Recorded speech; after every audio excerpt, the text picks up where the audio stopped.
खबर तफसील से। नेशनल कॉन्फ्रेंस के नायब सदर और साबिक वजीर आला उमर अब्दुल्ला का कहना है कि तालिबान के मामले पर मरकजी सरकार को अपना मौक़िफ़ वाज़े करना चाहिए। इन्होंने कहा कि अगरचा मरकजी सरकार तालिबान से पहले ही बातचीत कर रही है, ताहम सरकार को चाहिए कि वो तालिबान के बारे में अपनी सोच को अवाम के सामने जाहिर करें। Either Taliban is a terror organization or it is not. Please clarify to us how you see the Taliban. Is the Taliban a terror organization? If it is not, will you move in the United Nations to have it delisted as a terror organization? Because right now you are presiding over the United Nations Security Council. If it is a terror organization, then how do you distinguish between Taliban and other terror groups? If it is not a terror organization, then please move in the United Nations to have it removed from that list of terror organizations. Let their bank accounts start functioning and let's not treat them differently. But you can't have different yardsticks for different organizations. If they are a terror organization, why are you talking to them? If they are not a terror organization, why are you banning their bank accounts? Why are you not recognizing their government? Make up your mind what it is. I am not the decision maker.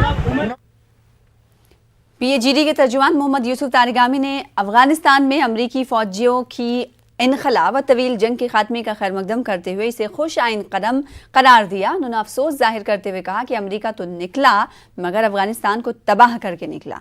इन्होंने तालिबान से appeal की कि वो खवातीन, आम शहरियों और सभी मज़ाहिब के लोगों के तहफ़्फ़ुज़ को यकीनी बनाएं और इसमें रोल अदा करें। तारिगामी कुलगाम में CPIM के वर्करों के जलसे से खिताब कर रहे थे। अफगानिस्तान में जो हुआ, अमेरिका को जाना पड़ा, अच्छा हुआ, हम स्वागत करते हैं। देर कर दी उन्होंने, वो निकले अफगानिस्तान को तबाह करने के बाद। हमें अफसोस है उस बात का। कल भी जाते जाते उन्होंने कई बच्चों को मारा, उसका बहुत ज़्यादा दुख है हमें।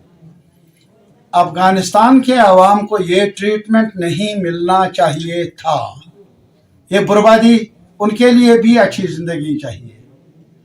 अब पहले यही है कि वो अपने अफगानिस्तान को संभालने की जिम्मेदारी है इस बर्बादी के बाद, और लाजिमन पूरे दुनिया के ममालिक को उनकी मदद करनी चाहिए ताकि वो खंडरात को संभालें।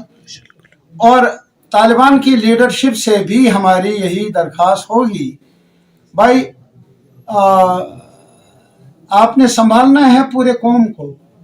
उस कौम में जहाँ मर्द है, जहाँ लड़के हैं, वहाँ हमारी माएँ भी हैं, बहनें भी हैं, बच्चियाँ भी हैं, उनको भी संभालना है, उनको भी इज्जत देनी है, उनको भी अपना अधिकार देना है। और हम उम्मीद कर लेंगे क्या खत्ते में अमन कायम हो, एक साथ मिलकर रहने की एक सिम्मत में वो भी काम करे, हम सब इकट्ठे मिलकर काम करें। उधर तारिगामी ने दफ़ा 370 के हवाले से सुप्रीम कोर्ट में दायर अर्जी के हवाले से कहा कि इस पर सुनवाई नहीं हो रही है। उन्होंने ताहम कहा कि मुल्क की सबसे बड़ी अदलिया पर उनका भरोसा कायम है। इनका कहना है कि इसीलिए उन्होंने जल्द समाअत की अर्जी दायर की है। सुप्रीम कोर्ट जो हम सब की अदालत है, अदालत आलिया है, हमारे लिए भी वही दरवाज़ा है, तो हमने वही दरवाज़ा खटखटाया। मैंने ही नहीं और लोगों ने भी, कई लोगों, आज तक सुनवाई नहीं हुई। और इसी वजह से हमने एक और पिटीशन दायर की। उस पिटीशन में हमने जिक्र किया, भाई ये नाइंसाफी है अगर हमारे दरखास्तों की, पिटीशंस की सुनवाई न हो। हमने सुप्रीम कोर्ट से पूछा, गुजारिश की, भाई ये सरकार तो काम कर रही है अपने एजेंडे के मुताबिक, लेकिन उस एजेंडे के खिलाफ हमने अपील दायर की है, उसकी सुनवाई नहीं हो रही है, जिसका नतीजा ये है कि उन पर रोक तो नहीं, लेकिन हमारी सुनवाई नहीं होती। नेशनल कॉन्फ्रेंस के नायब सदर उमर अब्दुल्ला ने कहा कि मरकजी सरकार की तरफ से दफ़ा 370 हटाए जाने के कोई भी मुस्बत फ़वायद देखने को नहीं मिल रहे। इन्होंने कहा कि इस इक़दाम से सबसे ज़्यादा नुकसान जम्मू खित्ते को हुआ है। यहाँ बेरोजगारी जो है रोज़ बरोज़ बढ़ती जा रही है, तो फिर कहाँ गए वो रोज़गार के रास्ते, कहाँ गई वो एम्प्लॉयमेंट, कहाँ गया वो इन्वेस्टमेंट। यहाँ तक कोई बेचारे जो कमा रहे थे उनकी कमाई भी आपने छीन ली। यहाँ जम्मू शहर में अच्छी खासी कमाई जो है दरबार मूव के ज़रिए की जाती थी। ये तो हमें तस्लीम करना होगा कि फाइनेंशियली कश्मीर के ट्रेडर्स को दरबार मूव का इतना फ़ायदा नहीं होता था जितना जम्मू के ट्रेडर्स को दरबार मूव का फ़ायदा होता था। दरबार मूव को कर्टेल करने के बाद सबसे ज़्यादा नुकसान जम्मू के ट्रेडरों को हुआ और वो सीधा 5 अगस्त 2019 का नतीजा था। तो मैं फिर मजबूर होता हूँ ये सवाल करने पे कि बताइए जनाब, 5 अगस्त 2019 का फ़ायदा पहुँचा किसको? अगर बेरोज़गारी नहीं कम हुई, अगर करप्शन नहीं कम हुआ, अगर के मतलब डेवलपमेंट, लोग अभी भी शिकायत कर रहे हैं कि डेवलपमेंट नहीं है। आपने डीडीसी के इलेक्शन कराए, कोई भी डीडीसी का चेयरमैन आज मुतमईन नहीं है कि इलाके में काम हो रहे हैं। तो बताइए ना, 5 अगस्त के बाद आपने हासिल क्या? जम्मू कश्मीर की खवातीन के लिए 7 नामी बड़ी कारोबारी स्कीम शुरू की गई है। एलजी मनोज सिन्हा ने कहा कि यूटी में अगले 1.5 साल में 50,000 करोड़ रुपए की सरमायाकारी होगी। एलजी ने खवातीन से कहा कि वो अमन के क़याम में भी अपना रोल निभाएं। देखिए श्रीनगर से न्यूज़ 18 उर्दू के senior associate editor Shabbir Ahmad की खास रिपोर्ट।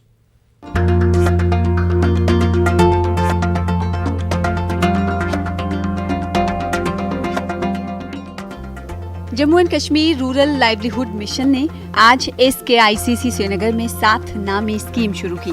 एलजी मनोज सिन्हा ने स्कीम का इफ्तिताह किया। ये स्कीम सेल्फ हेल्प ग्रुप्स में शामिल खवातीन के कारोबार को ऊंचाई तक ले जाने के लिए तरतीब दी गई है।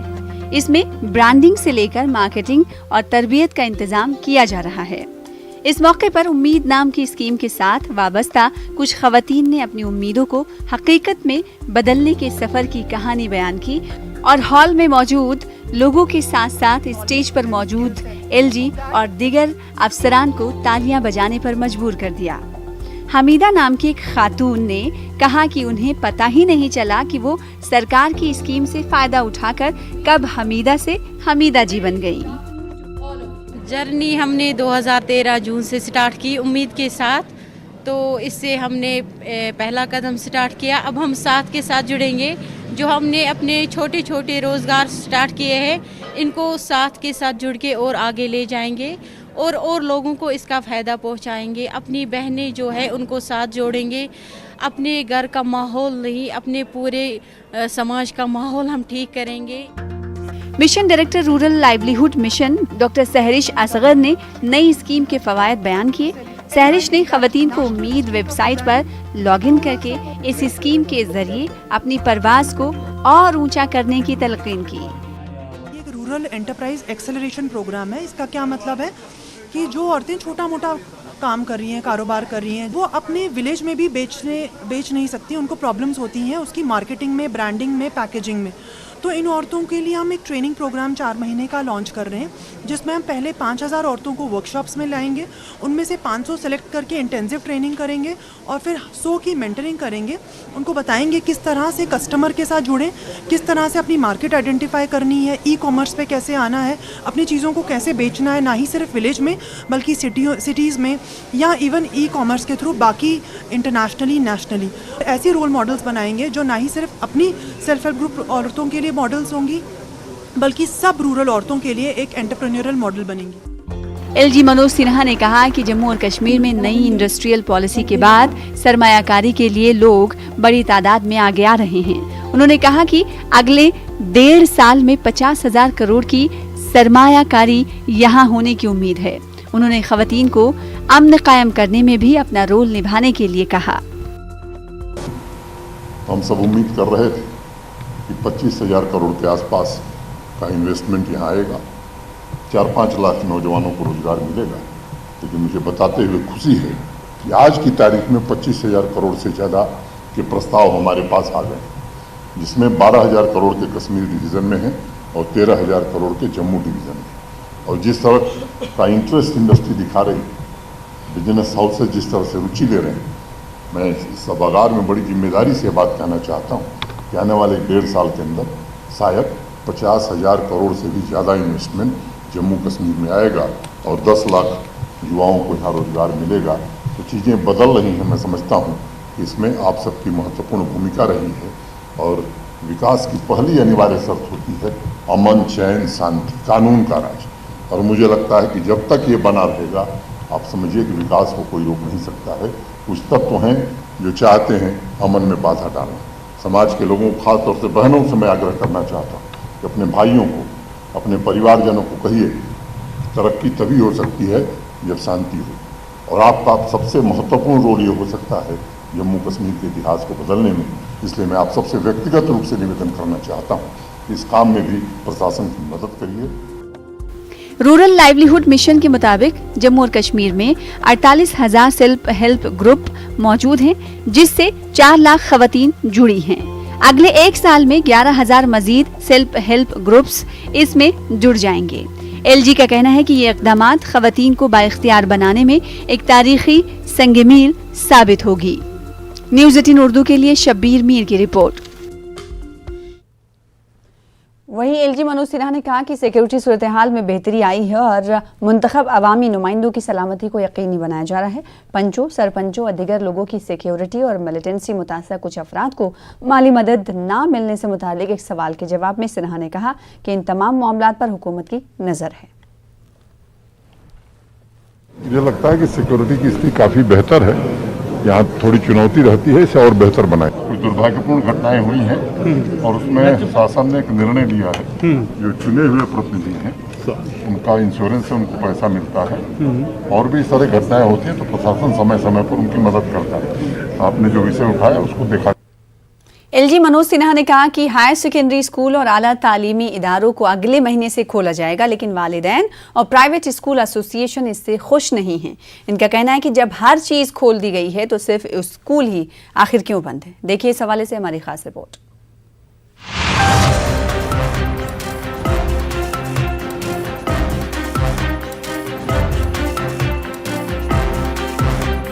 श्रीनगर के बाजारों का ये मंजर, हजारों लोग, बच्चे, बुजुर्ग, मर्द और खवातीन हर तरफ बिला किसी रोक टोक घूम रहे हैं। कारोबार, बाग बगीचे, खेलकूद के मैदान सब भरे पड़े हैं। कोविड मामलात में कमी के साथ ही लोगों ने तो अब मास्क पहनना भी अक्सर छोड़ ही दिया है। सब कुछ रवादवा है, लेकिन इन हजारों कदमों में कोई स्कूल की तरफ नहीं जाता। इन हालात में स्कूली बच्चों के वालिदैन स्कूल खोलने का मुतालबा कर रहे हैं। इनका कहना है कि ऑनलाइन तालीम स्कूल का मुतबादिल नहीं हो सकता।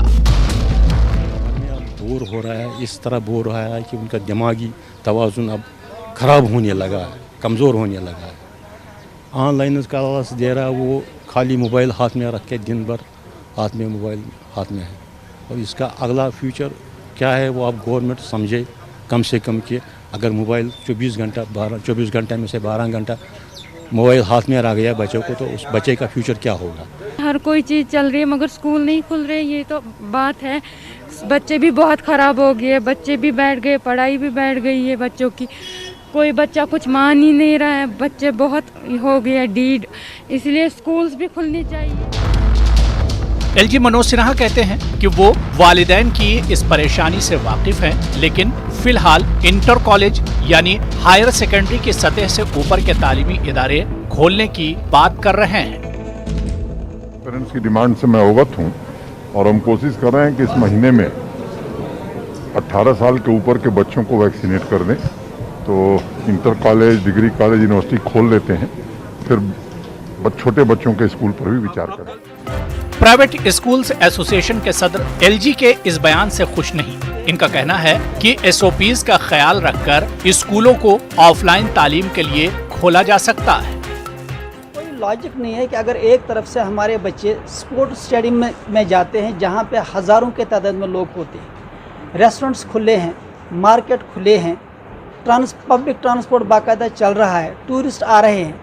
आखिरकार इन जगहों पे जब बच्चे जाते हैं तो सरकार को कोई एतराज़ नहीं है, लेकिन अगर यही बच्चे स्कूल जाएंगे तो वहाँ सरकार को क्या डिफ़िकल्टी आ रही है। हमारा मानना है कि अगर इन हालात में अभी भी स्कूल नहीं खुलते हैं तो ये एक जनरेशनल गैप होगी, बड़ा नुकसान बच्चों का होगा। साइकोलॉजिकल डिप्रेशन के शिकार ऑलरेडी इस वक्त पेरेंट्स भी हैं, बच्चे भी हैं। जम्मू कश्मीर महकमा तालीम ने बंद स्कूलों में भी टीचर्स की 100% हाजिरी को लाजमी करार दिया है, लेकिन स्कूलों में ऑफलाइन तालीम की इजाजत नहीं। मतलब ये कि उस्ताद स्कूल जाएं, दिन भर वहां से लैपटॉप या फोन पर ऑनलाइन क्लास देकर वापस लौट आए। हाँ, इतना जरूर है कि कुछ इलाकों में कम्युनिटी क्लासेस भी जारी हैं, कोचिंग सेंटर भी बंद हैं, लेकिन कई जगहों से ट्यूशन सेंटर और कोचिंग क्लासेस ऑफलाइन चलाने की खबरें भी आ रही। स्कूल और दीगर तालीमी इदारे खोलने का फैसला बहरहाल सरकार का है और ये फैसला सूझबूझ के साथ ही किया जाना चाहिए। लेकिन हम इतना कहेंगे कि मईशत और ज़िंदगी के दीगर शोबों को जो नुकसान हो रहा है उसकी तलाफ़ी करना मुमकिन है, लेकिन तालीम के शोबे को जो नुकसान यहाँ पे पहुँचा है और जो हो रहा है उसकी तलाफ़ी करना मुमकिन नहीं। जहाँ तक माहिरीन का ताल्लुक़ है वो यही कहते हैं कि जितनी जल्द हम वैक्सीनेशन करें उतनी ही जल्द हम आम जिंदगी को बहाल कर सकते हैं और तालीम के इदारे भी आराम से खोल सकते हैं। बरतानिया में ये पहले ही हो चुका है और स्कूल पहले से ही खुल गए हैं, हालांकि वहाँ तीसरी लहर भी आ गई, लेकिन यहाँ अभी तक ये मुमकिन नहीं हो पाया। यही वजह है कि न्यूज़ 18 उर्दू एक ख़ास मुहिम चला रहा है, ज़िंदगी का यकीन वैक्सीन। जहांगीर अजीज़ के साथ शब्बीर अहमद, न्यूज़ 18 उर्दू, श्रीनगर। फिलहाल इसी के साथ रुकेंगे छोटे से ब्रेक के लिए, कुछ और खबरों के साथ जल्द लौटेंगे। लोकसभा स्पीकर ओम बिरला ने पंचायती नुमाइंदों और मुख्तलिफ महकमों के आला अफसरान के साथ तबादला ख्याल किया। ओम बिरला ने कहा कि जम्मू कश्मीर में पंचायती नुमाइंदों को हर तरह के इख्तियारात दिए गए हैं। लोकसभा के स्पीकर ने सयाहती मकाम गुलमर्ग में न्यूज़ 18 उर्दू के नुमाइंदे मुनीर हुसैन हुर्रा के साथ खास बातचीत की। सबसे पहले न्यूज़ 18 उर्दू में आपका खैर मकदम है और इससे पहले आप सयाहती मकाम गुलमर्ग में हैं। ये हसीन वादियों में आपने यहाँ पे डीडीसी के जो चेयरपर्सन्स है या बीडीसी के, उनके साथ इंटरेक्शन आपका हुआ, तो क्या इंटरेक्शन रहा आज दिन? हमारे ग्रास रूट पर डेमोक्रेसी मजबूत हो, सशक्त हो, पारदर्शी हो, जवाबदेह हो, जनता की सक्रिय भागीदारी बने, इसके लिए हमने व्यापक रूप से सभी प्रतिनिधियों से चर्चा की और मुझे खुशी है कि यहाँ पर नीचे तक, हल्का पंचायत तक, यहाँ के सरपंच जिस अपेक्षा आकांक्षाओं से काम कर रहे हैं, लोगों की सक्रिय भागीदारी पंचायत में है, लोगों की भावनाएं, लोगों की आवश्यकताओं के अनुसार पंचायत योजनाएं बना रही, काम कर रही है, उनकी अपेक्षाओं को पूरा करने का काम कर रही है। इससे हमारा नीचे तक का लोकतंत्र मजबूत हुआ है और जनप्रतिनिधि जनता से सीधे जुड़े रहते हैं, इसलिए जनता की वास्तविकता की विकास हो चाहे अन्य मुद्दे, उनको ज़्यादा पता रहता है। उन मुद्दों का कैसे समाधान हो सकता है, ग्राम पंचायत से लेकर दिल्ली की पंचायत तक हम कोशिश करेंगे कि हमारा चर्चा संवाद और बना रहे ताकि हम लोगों की बेहतरीन के लिए काम कर सकें। उन्होंने कुछ मसाइल उठाए हैं, क्योंकि उन मसाइल को लेकर कितने आप इकदाम उठाने जा रहे हैं ताकि यहाँ पे जो पंचायती राज है उनके जो मसाइल है, जब बीडीसी हो, डीडीसी हो या सरपंच हो, तो कब तक उनके मसाइल जो है वो ग्रास रूट लेवल पे हल होंगे? जो उनके मुद्दे थे वो कार्यपालिका के संबंधित थे, कार्यपालिका के अधिकारी भी वहाँ बैठे थे, उन्होंने उनका जवाब दिया है। मैंने कार्यपालिका अधिकारियों को निर्देश दिए हैं कि जो मुद्दे उन्होंने उठाए हैं उन मुद्दों का कैसे समाधान हो सकता है, कैसे हम जनप्रतिनिधि जो जनता की अपेक्षा आकांक्षाओं को आपके सामने रख रहे हैं उनको हम कैसे पूरा कर सकते हैं, इसके लिए हमें कार्य योजना बनानी चाहिए ताकि हम जनता के प्रति और जवाबदेही से काम कर सकें। हमारा कार्यपालिका का काम होना चाहिए कि हमारा एजुकेशन ठीक हो, लोगों के लिए हो, लोगों की बेहतरीन के लिए हो। ये काम सभी कार्यपालिका के अधिकारियों को निर्देश दिए। सर, इससे हट के एक सवाल है, जिस तरीके से यहाँ पे सरपंच है, पंच है, पिछले गुज़श्ता कई महीनों से हमने देखे अटैक्स हो रहे हैं उन पे, तो सिक्योरिटी को लेकर ये भी सवाल कर रहे हैं कि उनकी हिफाजत के लिए जो होना चाहे वो उसमें मायूस नज़र आ रहे हैं। तो कितनी ज़रूरत है उनको ताकि सिक्योरिटी उनको हो, उनकी जान बच जाए, और जिस तरीके से उन्होंने कहा भी है आपके, मुझे नहीं लगता है कि यहाँ के कोई जनप्रति मायूस है। मेरे को जितने जनप्रतिनिधि मिले उनमें व्यापक आत्मविश्वास है, विकास के प्रति प्रतिबद्धता है, अपनी जनता के प्रति प्रतिबद्धता है, देश के प्रति प्रतिबद्धता है और वे चाहते हैं कि हम चाहे कितनी भी भौगोलिक चुनौतियां हों, कितनी भी हमारे लिए चुनौतियां हैं, हर चुनौतियों के बीच में वो जनता की बेहतरीन के लिए काम करना चाहते हैं। लोगों की ज़िंदगी को कैसे बदल सकते हैं, सुविधाजनक हो सकते हैं, उसके लिए काम कर रहे हैं। उनका आत्मविश्वास और है और आत्मविश्वास और बढ़ा है। मैं धन्यवाद देता हूं, उनको बधाई देता हूं जिस प्रतिबद्धता के साथ, जिस चुनौती के साथ ये काम कर रहे हैं। निश्चित रूप से उनकी इस चुनौती से मुकाबला करने में और उनको शक्ति मिलेगी और सामर्थ्य मिलेगा। यहाँ दुनिया भर के टूरिस्ट आते हैं, पर्यटक आते हैं, तो क्या मैसेज रहेगी आखिरकार टूरिज्म के हवाले से भी हम बात करेंगे उसको, ताकि बढ़ावा मिलेगी। देशी विदेशी पर्यटक बड़ी संख्या में आ रहे हैं। हमारे माननीय संसद सदस्य भी यहाँ, संसदीय समिति आई हैं, संसद सदस्य आए हैं। मुझे लगता है आने वाले समय में इस इलाके में और पर्यटक आएंगे, देशी आएंगे, विदेशी आएंगे, ताकि यहाँ के नौजवानों को रोज़गार मिलेगा, महिलाओं को रोज़गार मिलेगा, यहाँ के गांव आत्मनिर्भर होंगे। आने वाले समय में रूरल टूरिज्म भी बढ़ेगा, ग्रामीण पर्यटन बढ़ने से लोगों को और रोज़गार मिलेगा। और यहाँ पर विंटर सेशन के अंदर भी जो स्पोर्ट्स की गतिविधियाँ होती है उसका भी बहुत बड़ा हब बनने वाला है। तो मुझे लगता है कि विंटर के अंदर भी यहाँ और पर्यटन लाएंगे, ऐसी मेरी अपेक्षा है। उनका कहना है कि यहाँ पे जो पंचायती राज है उसको मजबूत तर बनाया जाएगा और साथ ही यहाँ की सयाहत है उसको फ़रोग दिया जाएगा। मुनीर हुसैन, न्यूज़ 18 उर्दू, गुलमर्ग। ओम बिरला के साथ तबादले ख्याल के बाद डीडीसी चेयरपर्सन बारामुल्ला सफीना बेग ने कहा कि जम्मू कश्मीर की तारीख में पहली बार हुआ है कि कोई लोकसभा स्पीकर यहां लोगों और अवामी नुमाइंदों के साथ बातचीत करने के लिए आए हैं। इन्होंने इसे खुशाइन कदम करार दिया। इन्होंने पंचायती नुमाइंदों की हिफाजत के लिए पुख्ता सिक्योरिटी फराहम करने की भी अपील की। की तारीख में पहला ऐसा मौका होगा कि ऑनरेबल स्पीकर साहब जो इतने बड़ी हमारी इस जमहूरियत के सबसे बड़े ऐवान के हैं, हेड हैं, वो यहाँ पे आए और उन्होंने आम लोगों के साथ, जो आम रिप्रेजेंटेटिव हों, ग्रास रूट लेवल पे जो रिप्रेजेंटेटिव हैं, उनके साथ इंटरेक्ट किया। तो मुझे लगता है कि ये एक हिस्ट्री क्रिएट हुई है। गवर्नमेंट ऑफ इंडिया को भी और जो यहाँ की सरकार है इसको भी अंडरस्टैंड करने की ज़रूरत है कि हमें इस वक्त आपको लग रहा है कि जो खामोशी है ये एक लल भी हो सकता है। हमारे जो बड़े बड़े पॉलिटिशियंस हैं उनको तो बहुत ज़्यादा सिक्योरिटी होती है, उनके पास तो जैमर और बहुत सारी चीज़ें होती हैं, लेकिन असल में ये लोग जो हैं ये लोगों के बीच में रहते हैं, तो उस हवाले से तो इनके पास तो कुछ भी। सीनियर कांग्रेस लीडर सुबोध कांत सहाय ने कहा कि गांधी खानदान से बाहर भी कोई पार्टी का सदर बन सकता है। वो जम्मू में न्यूज़ 18 से बातचीत कर रहे थे। उन्होंने कहा कि पार्टी जमहूरियत में यकीन रखती है। इनका कहना है कि पार्टी मफादात के हक में किसी भी फैसले का सब लीडरान और कारकुन खैर मकदम करेंगे। सोनिया जी का जो काल रहा है, कार्यकाल रहा है, वो इतना वंडरफुल रहा है कि उन्होंने दो बार 2004 में, 2009 में सरकारें बनाई। भगवान का हम लोगों का प्रार्थना है स्वस्थ रहे वो। अगर कोई नया यहाँ लीडर बनता है, अध्यक्ष बनता है, तो ये जो बहुत सी चीज़ें आप देख रहे हैं वो अपने आप समाप्त हो गई। कुछ भी हो सकता है। गांधी फैमिली से बाहर भी बहुत लोग रहे हैं, लेकिन मैं समझता हूँ कि राहुल गांधी जो पहला दिन बोलते हैं वही देश पूरा आखिरी दिन तक बोल रहा है। जम्मू कश्मीर का हवाला देते हुए सुबोध कांत सहाय ने कहा कि मरकजी हुकूमत को रियासत का दर्जा बहाल करना चाहिए। उन्होंने मजीद कहा कि जल्द अज जल्द जम्मू कश्मीर में असेंबली इंतखाबात का इनेकाद किया जाना चाहिए।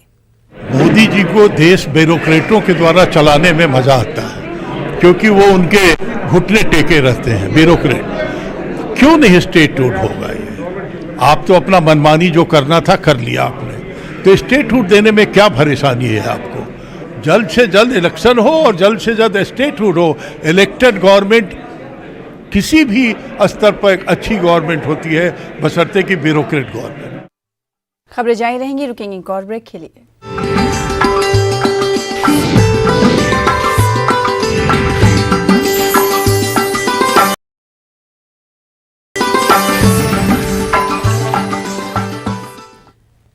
ब्रेक के बाद एक बार फिर से आपका इस्तकबाल करते हैं। कोविड से पैदाशुदा सूरत हाल से फोक और कल्चर से जुड़े फनकार सबसे ज्यादा मुतासिर हुए हैं। कोरोना के मुस्बत केसेस में कमी आने के बाद कल्चरल सरगर्मियां दोबारा शुरू होने से माली मुश्किलात से दोचार इन फनकारों ने कुछ हद तक राहत की सांस ली है। वो जम्मू कश्मीर में कल्चरल पॉलिसी की मांग कर रहे हैं। देखिए हमारे चीफ करेस्पॉन्डेंट परवेज भट्ट की खास रिपोर्ट।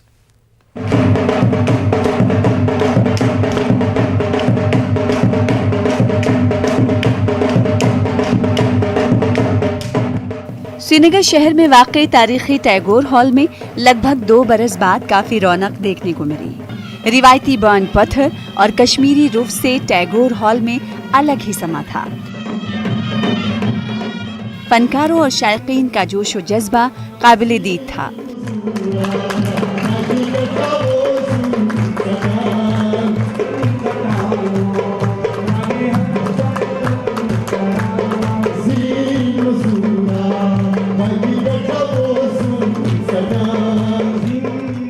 ये नज़ारे 3 रोज़ा फोक डांस प्रोग्राम के दौरान देखे गए। कल्चरल एकेडमी और शाह कलंदर फोक थिएटर ने इसका इनेकाद किया था। लंबे अरसे के बाद बांट पत्थर, रूफ, बच्चे नगमे और रिवायती पश्तो डांस पेश कर रहे फनकारों की खुशी का कोई ठिकाना ना था।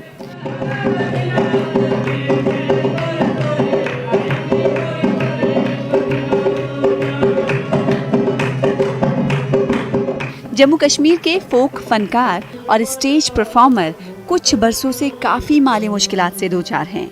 दूरदर्शन, रेडियो और कल्चरल एकेडमी की जानिब से पहले की तरह प्रोग्राम मुनक्किद ना करने से ये फनकार मुतासिर हुए हैं। रही सही कसर कोविड ने पूरी कर दी। फनकारों की मांग है कि फिल्म पॉलिसी की तर्ज पर कल्चरल पॉलिसी मुतारिफ की जानी चाहिए। एक्टिविटीज़ बहुत ज़्यादा मुतासिर हुई हैं और परफॉर्मिंग आर्ट तो बहुत ज़्यादा, क्योंकि परफॉर्मिंग आर्ट में आपको आना है, स्टेज पे परफॉर्म करना है, तो SOPs को बहुत ख्याल रखा। हमने बहुत से लोगों ने काम किया, चाहे यूट्यूब के लिए कुछ काम किया, ऑनलाइन किया। ऑनलाइन के लिए भी स्टेज पे तो आना था, परफॉर्म करना था। गुलजार भाई ने भी उसमें काम किया ऑनलाइन काफ़ी। तो लेकिन ऑनलाइन का मुझे लगता है अब टाइम ख़त्म हो रहा है। इंशाल्लाह अच्छा वक्त आ रहा है, कोविड जा रहा है, तो हम फिर से वही बाहर देखेंगे आर्ट एंड कल्चर की। मौका मिला परफॉर्म करने का और मैं वो भूल गया कि मेरे पास सख्ती थी। हम आर्टिस्टों बहुत मुश्किल हालात से गुजर रहे थे, क्योंकि आर्टिस्टों के लिए वो जहनी दबाव आज शायद खुल रहा है, क्योंकि ख़त्म हो रहा है, क्योंकि एक ऐसा प्लेटफार्म मिल रहा है जहाँ पे 100 से ज़्यादा लोग परफॉर्म कर रहे हैं। एडमिनिस्ट्रेशन है ना, उनको कल्चरल पॉलिसी यहाँ पे इम्प्लीमेंट करनी चाहिए। जितने भी हमारे यंगस्टर्स हैं जो अभी पार्टिसिपेट कर रहे हैं और जो ग्रुप्स में इन्वॉल्व हो रहे हैं, तो ये एक बेटर अपॉर्चुनिटी है यूथ को बूस्ट करने के लिए। और हमारे ऑनरेबल गवर्नर सर को इस पे ज़रूरी स्टेप उठाना चाहिए, क्योंकि ये कल्चरल आर्टिस्ट्स वो आर्टिस्ट्स हैं जो यहाँ कर्फ्यू में हालात ख़राब हुए, कश्मीर के जो भी एटमॉस्फेयर कश्मीर का, इसको पीसफुल बनाने के लिए जो कल्चरल आर्टिस्ट्स हैं उनका बहुत इम्पोर्टेंट रोल है। सीनियर बीजेपी लीडर और आर्ट व कल्चर से दिलचस्पी रखने वाली डॉक्टर दरख्शा इंदराबी का कहना है कि यूटी इंतजामिया और मरकजी हुकूमत को यहाँ के फनकारों की फलाह व बहबूद के लिए ठोस इक़दाम करने चाहिए। इनका कहना है कि अगर फनकारों के मुस्तकबिल के बारे में नहीं सोचा गया तो जम्मू कश्मीर में आर्ट व कल्चर का वजूद ही खतरे में पड़ जाएगा।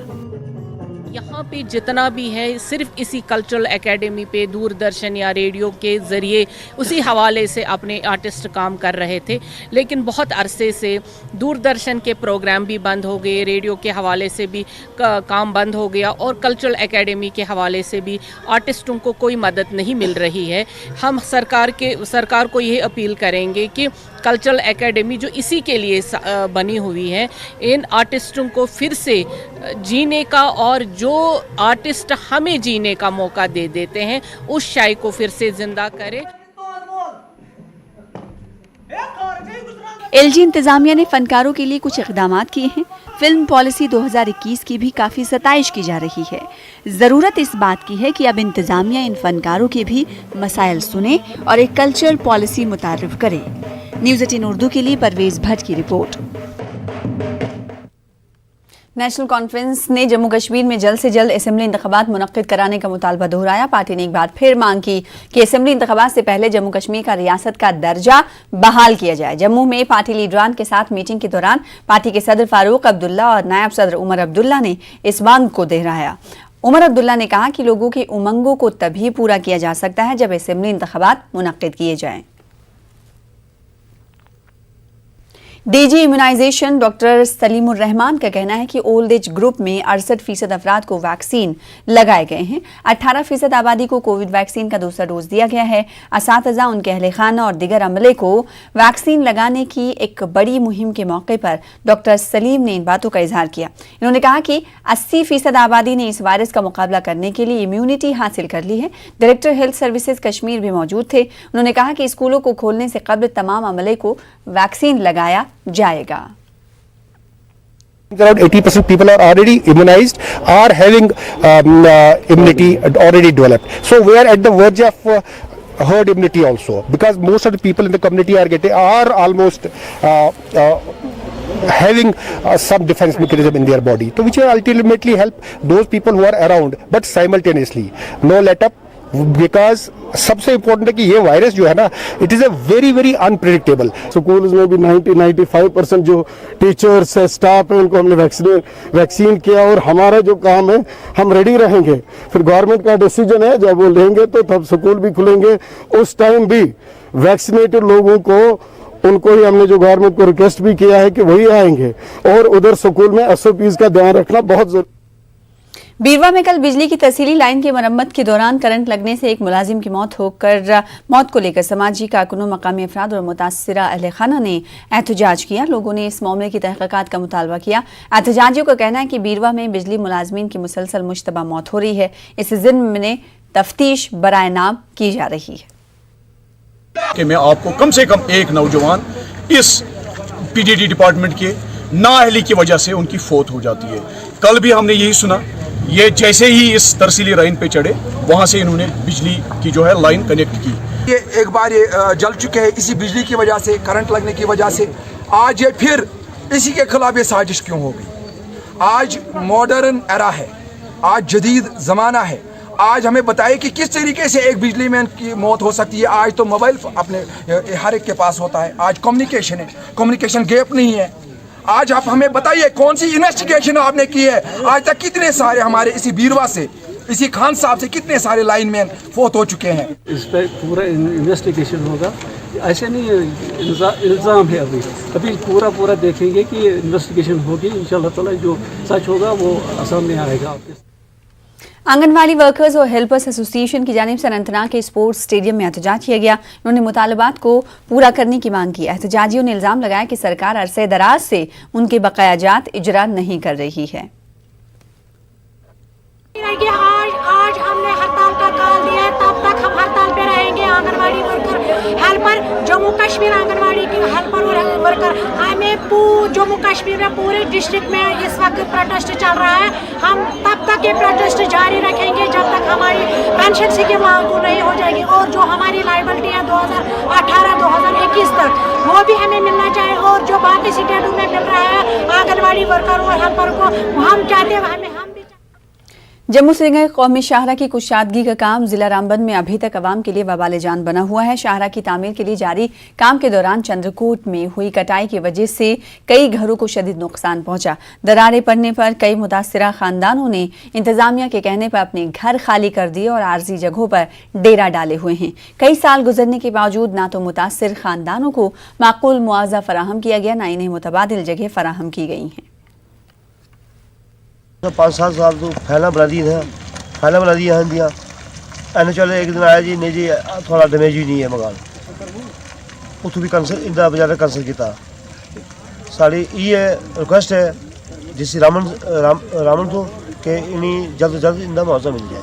तब तक यहाँ पर काम बंद रहना चाहिए और इनको रहने के लिए मकान भी जो हैं वो डैमेज में आ गए हैं, इसलिए इनको कहीं रहने की जगह भी दी जाए।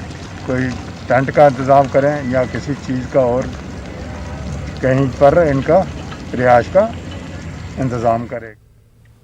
कुपवाड़ा जिले के मुख्तलिफ इलाकों में धान की फसल में ब्लास्ट नामी बीमारी नमूदार होने से किसान तशवीश में मुब्तला हैं। किसानों का मानना है कि साल भर मेहनत उनकी आंखों के सामने तबाह हो रही है। लोगों ने इलाके में माहिरीन की टीमें भेजने का मुतालबा किया। चीफ एग्रीकल्चर ऑफिसर कुपवाड़ा का कहना है कि मुतासरा इलाकों में टीमें रवाना की जा चुकी हैं। न दवा ये न आव ये तो छको दवा शवा या वन कि छो तुम दवा सुई दवा अनो छको ये तो आव न कहें यम सत बचरावो अत यह वजल्याव और वजल्याव और अड़िस आय गो सफेद है, बिल्कुल सफेद गो। हमारे जो फील्ड ऑफिसर्स हैं, एक्सटेंशन एजेंसी जो हमारी है, वो वक्त पे वहाँ उन्होंने इंटरवेंशन किया। उन्होंने लोगों में ब्लास्ट के खिलाफ जो अद्वियात हैं, फंजिसाइड्स हैं, वो मुफ्त तकसीम किए हैं जितना हमारे वसाइल थे, और कुछ लोगों को अपने वो उन्होंने मतलब अपने पैसों से खरीद लिया है, तो फटोफट उन्होंने उसको कंट्रोल में। कुलगाम में जिला अस्पताल के करीब गुज़िश्ता रोज छापड़ी फरोशों के खिलाफ इनादामी कार्रवाई को लेकर इंतजामिया और म्युनिसिपल कमेटी के मुतज़ाद बयानात सामने आ रहे हैं। कमेटी ने अपने चंद मुलाजमीन के खिलाफ कार्रवाई करते हुए वजाहत तलब की है और इन्हें 2 दिनों के अंदर रिपोर्ट दाखिल करने का हुक्म दिया है। कमेटी के सदर ने छापड़ी फरोशों के हवाले से उनकी बाज आबादकारी को लेकर मीटिंग की। कार्रवाई को इंतजामिया की जाती इन्हदामी कार्रवाई करार दिया गया। सब हमारे भाई हैं, हम इनको अच्छी तरह रिहेबिलिटेट करेंगे और साथ साथ में अगर किसी का नुकसान हुआ होगा वो उन्होंने डायरेक्ट किया है, वो मेरे पास आए, मैं खुद देखूंगा कि किसका क्या मसला है। कल ऑर्डर तक होगी ऑलरेडी उस पर 2 डेज का दिया गया है कि वो 2 दिन में जो अपना जवाब देंगे, जो भी एक्सप्लेनेशन उनके खिलाफ निकली है, 2 दिन विदिन 2 डेज वो एक्सप्लेनेशन का जवाब देंगे, तो obviously after 2 days action will be taken again. लगभग 2 बरस कबल यूनियन टेरिटरी का दर्जा मिलने के बाद अब लद्दाख में इंतजामिया ने स्याह गर्दन वाले बगुला यानी ब्लैक नेकेड क्रेन को रियासती परिंदा और स्नो लेपर्ड को रियासती जानवर करार दिया है। इस हवाले से यूटी के महकमे जंगलात, इकोलॉजी और इन्वायरमेंट ने नोटिस जारी किया है। नोटिफिकेशन के मुताबिक लद्दाख के एलजी आर के माथुर ने आज से स्याह गर्दन वाले बगुला यानी क्रेन को रियासती परिंदा और स्नो लेपर्ड को रियासती जानवर करार दिया गया। ख्याल रहे कि ब्लैक नेकेड क्रेन ऐसा अनोखा परिंदा है जो पूरे मुल्क में सिर्फ लद्दाख में पाया जाता है। माहिरीन ने लद्दाख में स्नो लेपर्ड की तादाद 200 से 300 बताई है। इसके अलावा स्नो लेपर्ड की मजमूई आबादी को लाहक खतरे पर फिक्रमंदी का इजहार किया है। उधर लद्दाख के लेह में करगिल टैक्सी यूनियन ने सरकार के खिलाफ पुरअमन मुजाहरा किया। इनका मुतालबा है कि लेह टैक्सी यूनियन के एक कानून को वापस लिया जाए। इस कानून के मुताबिक बैरूनी गाड़ियों को लेह में चलने की इजाजत नहीं होगी।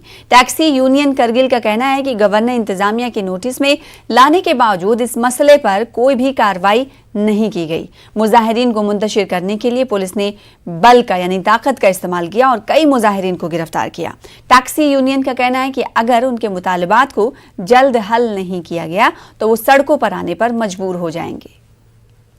प्रोटेस्ट इसलिए कर रहे हैं, हम कम से कम यहाँ 1 महीने से धरने पे शांति के साथ धरने पे बैठा था। आज वहाँ भी हमारे बंदे कम से कम 7 दिन से वहाँ बैठा है, कल करेगा परसों करेगा। आज वो लोग अंधा कानून देखा कि सारे बंदों को थाने में बंद करके रखा है। और ये कौन सा यूटी है? यूटी में ऐसा थोड़ी होता है कि आप ऐसे जो दूसरों का बात नहीं सुनेगा, खाली हम यहाँ। बडगाम में फयाजुद्दीन तैयब की किताब का इजरा किया गया। इस सिलसिले में गवर्नमेंट डिग्री कॉलेज सोयबुग ने दबिस्तान इल्म अदब के इश्तराक से एक तकरीब का इनेकाद किया। डॉक्टर मुश्ताक अहमद गनाई मेहमान खुसूसी की हैसियत से इसमें शरीक हुए। उधर शोपियां में अदबी सरगर्मियों को फरोग देने के मकसद से आरश गनुपुरा में मुशायरे का इनेकाद किया गया। डिस्ट्रिक्ट इंफॉर्मेशन सेंटर शोपियां ने आज़ाद कल्चरल सोसाइटी थयारून कांडी के ताउन से मुशायरे का इनेकाद किया। मारूफ शायर बशीर परवाना ने मुशायरे की सदारत की। मुश्ताक कुलगामी, राशिद सिद्दीकी, मोहम्मद मकबूल और अमीन निशात जैसे शुरा शरीक रहे। मलिक अब्दुल जब्बार शाइख की किताब आलू का इजरा भी किया गया।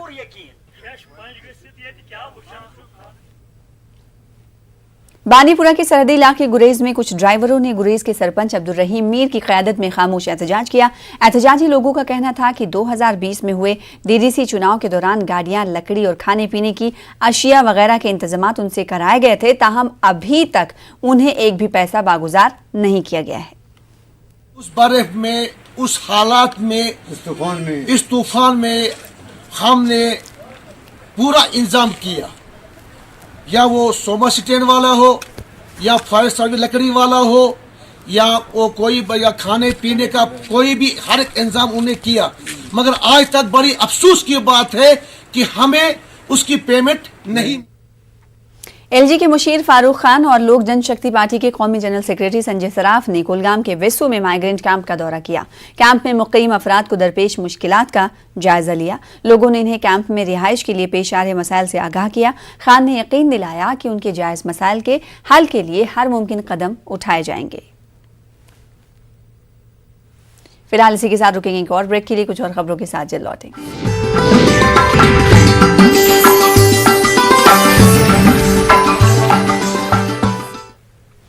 डीसी करगिल संतोष सुखदेव ने जीएमडीसी ज़ंस्कार में सोलर पावर प्लांट का इफ्तिताह किया। ये plant Kargil renewable energy development agency की तरफ से तनसीब किया गया है। ये प्लांट 33 करोड़ 50 लाख रुपए की लागत से तैयार किया गया है। डीसी ने OPD, immunisation section, operation theatre और दीगर यूनिट्स का मुआयना किया। इन्होंने अस्पताल में जरूरी अशिया की मौजूदगी पर इत्मीनान का इजहार किया।